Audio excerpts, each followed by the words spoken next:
പ്രഭാത ചിന്തയിലേക്ക് എന്റെ എല്ലാ പ്രിയപ്പെട്ടവർക്കും സ്വാഗതം. എന്റെ പ്രിയപ്പെട്ടവരെല്ലാവരും സുഖവും ക്ഷേമമായിട്ടിരിക്കുന്നുവല്ലോ. ഞാൻ ഒരിക്കൽ ഇങ്ങനെ ഒരു പ്രായം ചെന്ന പട്ടക്കാരൻ തന്റെ ജീവിതത്തിന്റെ ഒരു അനുഭവം പറഞ്ഞ് കേട്ടിട്ടുണ്ട്.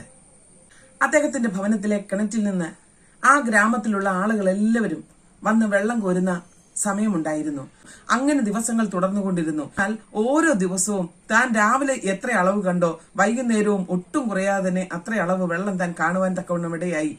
ആ പട്ടക്കാരന്റെ ചെറുപ്പകാലത്തെ ആ അനുഭവം തന്റെ വിശ്വാസത്തിന്റെ പടവുകൾ ചവിട്ടിക്കയറ്റുവാനായിട്ട് തന്നെ സഹായിച്ചു. പ്രിയപ്പെട്ടവരെ, നമ്മുടെ കഷ്ടകാലത്ത് ദൈവത്തിന്റെ മുഖത്തേക്ക് നമ്മുടെ കണ്ണുകളെ ഉയർത്തുക. വിശ്വാസത്താൽ അവനിൽ നിനക്ക് ആശ്വാസവും സഹായവും അവന്റെ സഹതാപവും അവന്റെ സ്നേഹവും നിനക്ക് ലഭിക്കപ്പെടുവാൻ തക്കവണ്ണം ഇടയാകും. അവൻ നിന്റെ ജീവിതത്തിന്റെ കുറവുകളെ പരിഹരിച്ചു തരുന്നവനാണ്. ജീവിതത്തിൽ എല്ലാറ്റിനും മതിയായവനായി കൂടെയിരിക്കും. ഇന്ന് പകൽക്കാലം വിശ്വസിക്കുമോ? ആ പട്ടക്കാരന്റെ ജീവിതത്തെ ദൈവം വിശ്വാസത്തിലേക്ക് ഉയർത്തിയെടുക്കുവാൻ കാരണമാക്കിയതുപോലെ നമുക്ക് വിശ്വസിക്കാം. ആമേൻ.